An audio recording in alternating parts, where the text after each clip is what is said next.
ನಮಸ್ತೆ ಸ್ನೇಹಿತರೆ, ಆರೋಗ್ಯದ ಅಡುಗೆಗೆ ನಿಮ್ಮೆಲ್ಲರಿಗೂ ಸ್ವಾಗತ. ಇವತ್ತು ಮನೇಲೇ ಗೋಬಿ ಮಂಚೂರಿ ಮಾಡೋದು ಹೇಗೆ ಅಂತ ಹೇಳ್ಕೊಡ್ತೀನಿ ಬನ್ನಿ. ಗೋಬಿ ಮಂಚೂರಿ ಸಾಸಸ್ ಎಲ್ಲ ಹಾಕಿ ಮಾಡೋದು ಆರೋಗ್ಯಕ್ಕೆ ಅಷ್ಟೊಂದು ಒಳ್ಳೆಯದಲ್ಲ. ಆದರೆ ಹೊರಗಡೆ ತಿನ್ನೋದಕ್ಕಿಂತ ಮನೇಲೇ ಮಾಡಿಕೊಡೋದು ಆರೋಗ್ಯಕ್ಕೆ ಸ್ವಲ್ಪನಾದರೂ ಪೂರಕವಾಗಿರುತ್ತೆ.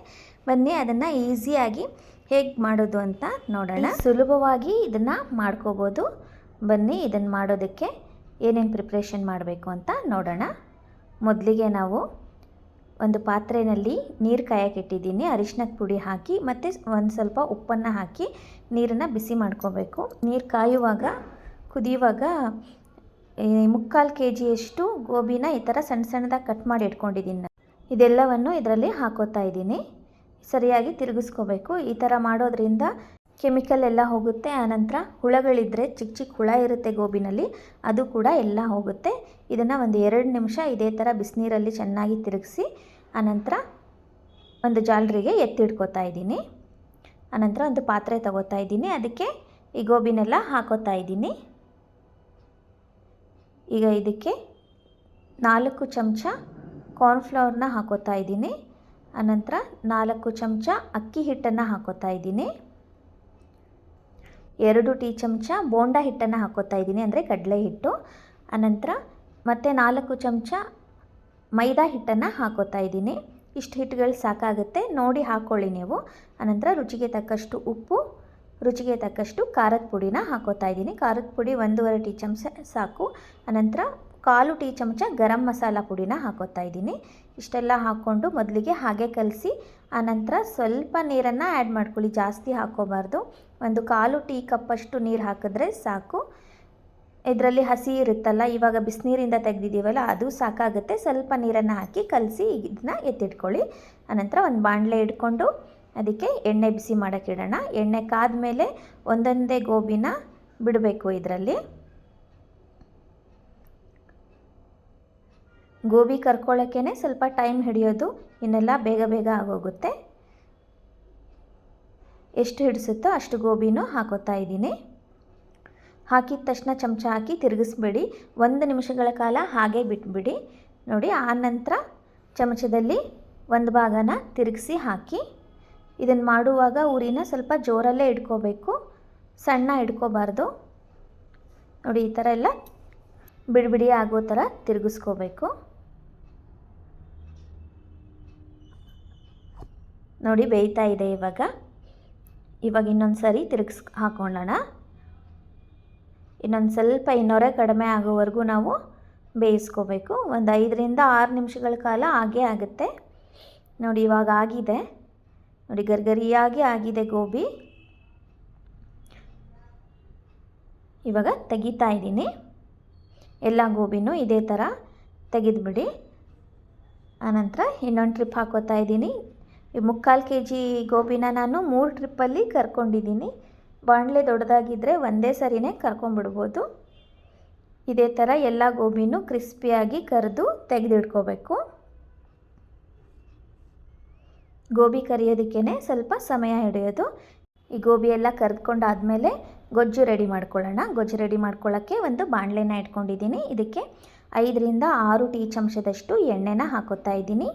ಎಣ್ಣೆ ಕಾದ್ಮೇಲೆ ಮಧ್ಯಮ ಗಾತ್ರದ 2 ಈರುಳ್ಳಿನ ಉದ್ದುದ್ದ ಸಣ್ಣದಾಗಿ ಕಟ್ ಮಾಡಿ ಇಟ್ಕೊಂಡಿದ್ದೀನಿ, ಅದನ್ನು ಹಾಕೋತಾ ಇದ್ದೀನಿ. ಹಾಕ್ಕೊಂಡು ಇದನ್ನು ಒಂದು 30 ಸೆಕೆಂಡ್ಗಳ ಕಾಲ ಫ್ರೈ ಮಾಡಿ ಚೆನ್ನಾಗಿ. ಆನಂತರ 1 ಟೀ ಚಮಚದಷ್ಟು ಶುಂಠಿ ಬೆಳ್ಳುಳ್ಳಿ ಪೇಸ್ಟನ್ನು ಹಾಕೋತಾ ಇದ್ದೀನಿ. ಹಸಿ ವಾಸನೆ ಹೋಗೋವರೆಗೂ ಅದನ್ನು ಕೂಡ ಚೆನ್ನಾಗಿ ಫ್ರೈ ಮಾಡಿ. ಆನಂತರ 1 ಕ್ಯಾಪ್ಸಿಕಮ್ನ ಈ ಥರ ಉದ್ದುದ್ದ ಕಟ್ ಮಾಡಿ ಇಟ್ಕೊಂಡಿದ್ದೀನಿ. ಇದು ಒಳ್ಳೆ ರುಚಿ ಕೊಡುತ್ತೆ ಗೋಬಿಗೆ. ಜಾಸ್ತಿ ನೀರೆಲ್ಲ ಹಾಕಿ ಜಾಸ್ತಿ ಬೇಯಿಸಬಾರ್ದು. ಇದನ್ನು ಸ್ವಲ್ಪ ಕ್ರಂಚಿಯಾಗಿಯೇ ಇರಬೇಕು. ಆನಂತರ ಇದಕ್ಕೆ 1/2 ಟೀ ಚಮಚ ಅರಿಶಿನ ಹಾಗೆ ರುಚಿಗೆ ತಕ್ಕಷ್ಟು ಉಪ್ಪನ್ನು ಹಾಕೋತಾ ಇದ್ದೀನಿ. ಉಪ್ಪು ನೋಡಿ ಹಾಕ್ಕೊಳ್ಳಿ, ಯಾಕೆಂದರೆ ಸಾಸಸ್ ಹಾಕ್ತೀವಲ್ಲ ಅದರಲ್ಲಿ ಕೂಡ ಉಪ್ಪಿರುತ್ತೆ. 1.5ರಿಂದ 2 ಟೀ ಚಮಚ ಖಾರದ ಪುಡಿ ಹಾಗೆ 1 ಟೀ ಚಮಚ ಗರಂ ಮಸಾಲ ಪುಡಿನ ಹಾಕೋತಾ ಇದ್ದೀನಿ. ಗರಂ ಮಸಾಲ ಪುಡಿ ಇಲ್ಲಾಂದರೆ ಚಿಕನ್ ಮಸಾಲ, ಮಟನ್ ಮಸಾಲ ಏನಿರುತ್ತೆ ಅದನ್ನು ಹಾಕೋಬೋದು ನಾವು, ಅದು ಕೂಡ ಒಳ್ಳೆ ರುಚಿ ಕೊಡುತ್ತೆ. ಈ ಗರಂ ಮಸಾಲ ನಾನು ಮನೆಯಲ್ಲೇ ಮಾಡಿರೋದು. ಇದು ಕೂಡ ಹೇಗೆ ಮಾಡೋದು ಅಂತ ಡಿಸ್ಕ್ರಿಪ್ಷನ್ ಬಾಕ್ಸಲ್ಲಿ ಹಾಕಿರ್ತೀನಿ. ಆನಂತರ 2 ಟೀ ಚಮಚದಷ್ಟು ವೆನೆಗರನ್ನು ಹಾಕೋತಾ ಇದ್ದೀನಿ. 3ರಿಂದ 4 ಟೀ ಚಮಚದಷ್ಟು ಸೋಯಾ ಸಾಸನ್ನು ಹಾಕೋತಾ ಇದ್ದೀನಿ. ಹಾಗೆ ಟೊಮೆಟೊ ಸಾಸು 4 ರಿಂದ 5 ಟೀ ಚಮಚ ಬೇಕಾಗುತ್ತೆ. ನಾನಿಲ್ಲಿ 1-2 ಚಮಚ ಹಾಕಿದ್ದೀನಿ. ಆನಂತರ ಗೊಜ್ಜು ಕಲಸುವಾಗೂ ಸ್ವಲ್ಪ ಹಾಕಿದ್ದೀನಿ. ಟೋಟಲಿ 5-6 ಟೀ ಚಮಚದಷ್ಟು ಟೊಮೆಟೊ ಸಾಸ್ ಬೇಕಾಗುತ್ತೆ. ಇದೆಲ್ಲ ಹಾಕಿ ಚೆನ್ನಾಗಿ ಫ್ರೈ ಮಾಡ್ಕೋಬೇಕು. ಆನಂತರ 1 ಬಟ್ಟಲಷ್ಟು ನೀರನ್ನು ಹಾಕೋತಾ ಇದ್ದೀನಿ. ಹಾಕಿ ಇದು ಕುದಿ ಬರೋವರೆಗೂ ಈ ಥರ ತಿರುಗಿಸ್ತಾ ಇರಿ. ಕುದಿ ಬಂದ ಮೇಲೆ ಇದಕ್ಕೆ 1 ಬಟ್ಟಲಲ್ಲಿ 1.5 ಟೀ ಚಮಚದಷ್ಟು ಕಾರ್ನ್ಫ್ಲವರ್ನ ಹಾಕೋತಾ ಇದ್ದೀನಿ. ಅದಕ್ಕೆ ಗಂಟಿಲ್ಲದೆ ಇರೋ ಥರ ನೀರನ್ನು ಹಾಕಿ ಕಲಿಸ್ಕೋಬೇಕು. ಗಂಟು ಮಾಡ್ಕೋಬಾರ್ದು, ಗಂಟಿಲ್ಲದೆ ಇರೋ ಥರ ನೀರು ಹಾಕಿ ಕಲಿಸ್ಕೋಬೇಕು. ಆನಂತರ ಕುದೀತಾ ಇರೋ ಗೊಜ್ಜಿಗೆ ಇದನ್ನು ಸೇರಿಸ್ಬೇಕು. ನೀರು ಹಾಕಿದ್ವಲ್ಲ, ಆ ಗೊಜ್ಜು ಗಟ್ಟಿಯಾಗಿ ಬರಲಿಕ್ಕೆ ಈ ಥರ ಹಾಕ್ಕೋಬೇಕು ನಾವು. ಇದು ಹಾಕ್ಕೊಂಡು ಇದನ್ನು ಚೆನ್ನಾಗಿ ಕುದಿಸಿ 1 ನಿಮಿಷಗಳ ಕಾಲ ಚೆನ್ನಾಗಿ ಕುದ್ರೆ ಸಾಕು. ನಮಗೆ ಗೋಬಿ ಮಂಚೂರಿ ಮಾಡೋದಕ್ಕೆ ಗೊಜ್ಜು ರೆಡಿಯಾಗಿ ಹೋಗುತ್ತೆ. ಟೊಮೆಟೊ ಸಾಸ್ ಬೇಕಾದರೆ ಇನ್ನೊಂದು ಸ್ವಲ್ಪ ಹಾಕ್ಕೋಬೋದು. ಇವಾಗ ನೋಡಿ ಕುದೀತಾ ಇದೆ. ಇವಾಗ ಕರೆದಿರೋ ಅಂಥ ಎಲ್ಲ ಗೋಬಿನೂ ಹಾಕೋತಾ ಇದ್ದೀನಿ. 1/4 kg ಗೋಬಿನ ಹಾಕೋತಾ ಇದ್ದೀನಿ. ಹಾಫ್ ಪ್ಲೇಟ್ ಹಾಕಿದ್ರು ನಾವು 6-7 ಪ್ಲೇಟ್ ಬಂತು ನಮಗೆ. ಹಾಕಿ ಇದನ್ನು ಸಣ್ಣ ಉರಿ ಇಟ್ಕೊಂಡು ಸರಿಯಾಗಿ ಮಿಕ್ಸ್ ಮಾಡ್ಕೊಳ್ಳಿ.